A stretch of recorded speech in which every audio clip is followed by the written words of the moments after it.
नमस्कार। आज आमे एमिति एक विषय आलोचना करबाकू जाउछु जहा टिके जटिल हेले भी बहुत आश्चर्यजनक। आमे बापूजी दशरथ भाई पटेल कर सही गभीर भविष्यवाणी गुडी को विश्लेषण करिबा जहा आमर भविष्यत मानव जातिर अस्तित्व एवं समग्र महाजागतिक व्यवस्था बा मल्टीवर्स उपरे आलोकपात करे।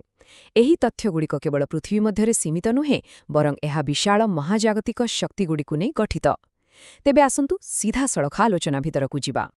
आपण भाबुथिबे एसबु शुणिले तो डर लागिबो ना, किंतु एही भविष्यवाणीर सबुठारु कौतूहलपूर्ण कथा हेउछि एथिरे थिबा विरोधाभास।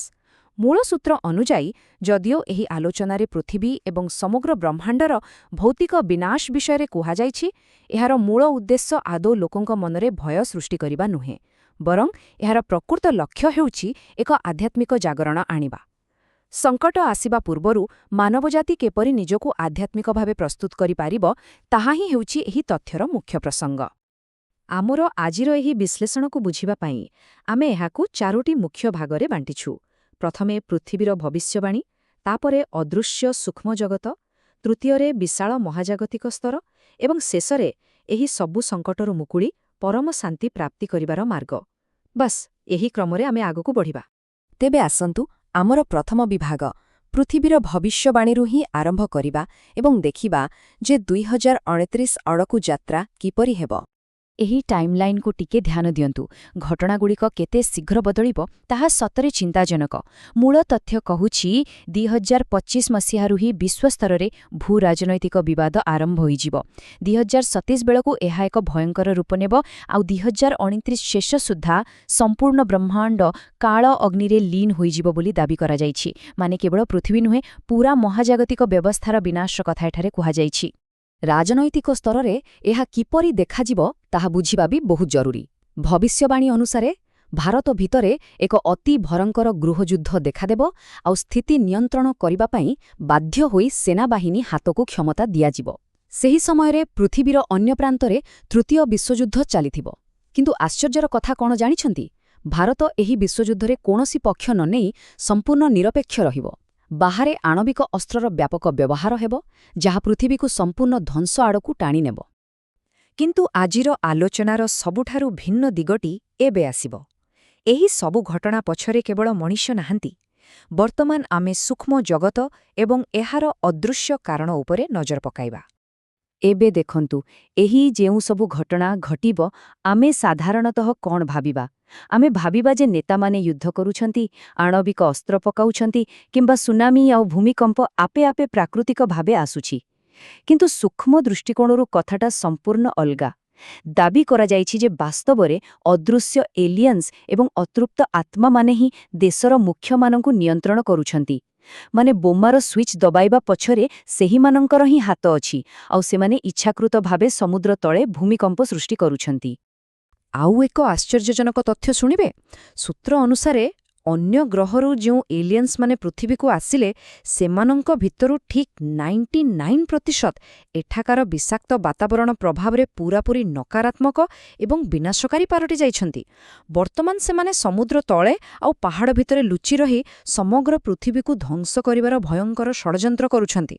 କଥାଟା ଟିକେ ସାଇଫାଇ ଫିଲ୍ମ ଭଳି ଲାଗୁଛି ନା, କିନ୍ତୁ ମୂଳ ତଥ୍ୟରେ ଏହା ସ୍ପଷ୍ଟ ଭାବେ କୁହାଯାଇଛି। ଠିକ୍ ଅଛି, ଏବେ ପୃଥିବୀ ଆଉ ଏହାର ସୂକ୍ଷ୍ମ ଜଗତରୁ ଟିକେ ଉପରକୁ ଉଠିବା।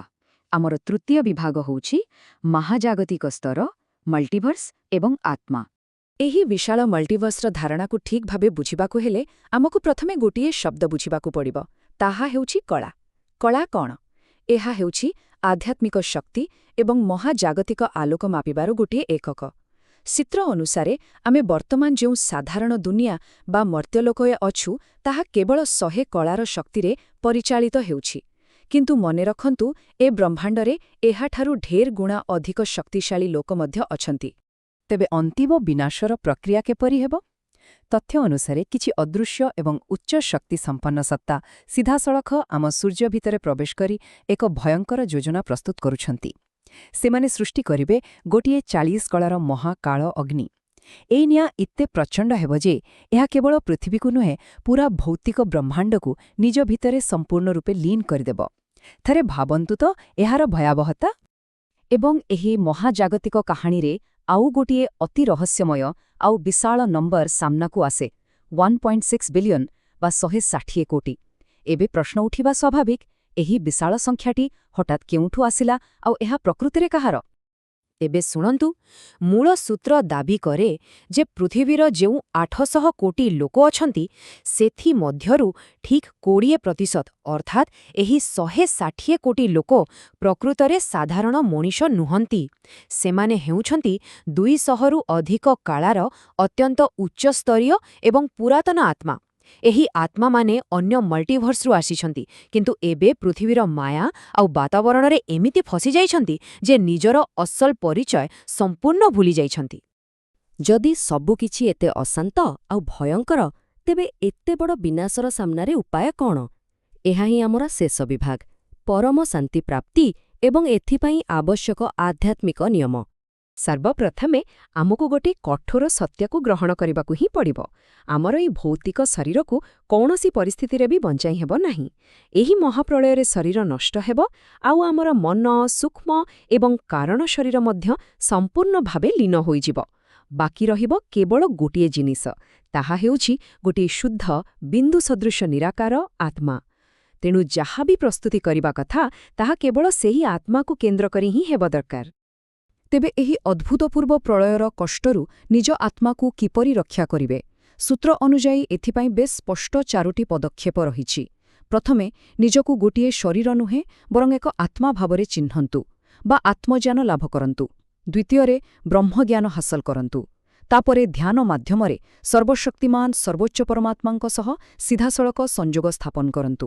ଏବଂ ଶେଷରେ ସେହି ଉତ୍ସରୁ ଅସୀମ ମହାଜାଗତିକ ଶକ୍ତିକୁ ନିଜ ଭିତରକୁ ଗ୍ରହଣ କରନ୍ତୁ। ଶୁଣିବାକୁ ସହଜ ଲାଗୁଛି, ନୁହେଁ କି? କିନ୍ତୁ ଏହା ଅତ୍ୟନ୍ତ ଗଭୀର। ଆଉ ଯେତେବେଳେ କେହି ଏହି ଆଧ୍ୟାତ୍ମିକ ସଂଯୋଗ ସଫଳତାର ସହ ସ୍ଥାପନ କରନ୍ତି, ତାର ଫଳାଫଳ ପ୍ରକୃତରେ ଚମତ୍କାର ହୋଇଥାଏ। ତାଙ୍କ ଚାରିପାଖରେ 6 ଫୁଟ ବ୍ୟାସାର୍ଦ୍ଧ ବିଶିଷ୍ଟ ଏକ ଅଦୃଶ୍ୟ 200 କଳାର ଆଭାମଣ୍ଡଳ ବା ଓରା ସୃଷ୍ଟି ହୁଏ। ଏହାକୁ ହିଁ ପରମ ଶାନ୍ତି ଆଭାମଣ୍ଡଳ କୁହାଯାଏ। ଏହା ଏମିତି ଏକ ଶକ୍ତିଶାଳୀ ସୁରକ୍ଷା କବଚ ଭଳି କାମ କରେ, ଯାହା କେବଳ ସେହି ଆତ୍ମାକୁ ମହାବିଳୟର ଅସହ୍ୟ ଯନ୍ତ୍ରଣାରୁ ରକ୍ଷା କରେ ନାହିଁ, ବରଂ ଆଖପାଖରେ ଘୁରି ବୁଲୁଥିବା ଅନ୍ୟ ଅଶାନ୍ତ ଆତ୍ମାମାନଙ୍କୁ ବି ବହୁତ ଶାନ୍ତି ପ୍ରଦାନ କରେ। ଆମେ ଆଜିର ଏହି ବିଶ୍ଳେଷଣର ଶେଷରେ ପହଞ୍ଚିଗଲେ। ଏବେ ଗୋଟିଏ କଥା ଚିନ୍ତା କରନ୍ତୁ ତ, ଯେତେବେଳେ ଆମେ ଆମ ଦୁନିଆର ସମସ୍ୟା, ଯୁଦ୍ଧ ଆଉ ଏହି ବିନାଶକୁ ଏତେ ବଡ଼ ମହାଜାଗତିକ ଦୃଷ୍ଟିକୋଣରୁ ଦେଖୁଛେ, ସେତେବେଳେ କ'ଣ ଆମର ଦୈନନ୍ଦିନ ମାନବୀୟ ସଂଘର୍ଷଗୁଡ଼ିକ ଖୁବ୍ ଛୋଟ ଏବଂ ଅର୍ଥହୀନ ମନେ ହୁଏ ନାହିଁ କି? ଯଦି ଆମର ଶାରୀରିକ ଅସ୍ତିତ୍ୱ ଏତେ କ୍ଷଣସ୍ଥାୟୀ, ତେବେ ପ୍ରକୃତ ଶାନ୍ତି କେଉଁଥିରେ ଅଛି? ଏହି ତଥ୍ୟକୁ ଆପଣ ଯେଉଁ ଦୃଷ୍ଟିକୋଣରୁ ବି ଦେଖନ୍ତୁ ନା କାହିଁକି, ଏହା ଆମ ଅସ୍ତିତ୍ୱ ଏବଂ ଆଧ୍ୟାତ୍ମିକତା ବିଷୟରେ ନିଶ୍ଚିତ ଭାବେ ଏକ ଗଭୀର ଚିନ୍ତାଧାରା ସୃଷ୍ଟି କରିବା ପାଇଁ ଯଥେଷ୍ଟ। ଆଜିର ଆଲୋଚନାରେ ବସ୍ ଏତିକି। ପୁଣି ଏମିତି କିଛି ଆକର୍ଷଣୀୟ ତଥ୍ୟ ସହ ଦେଖାହେବ।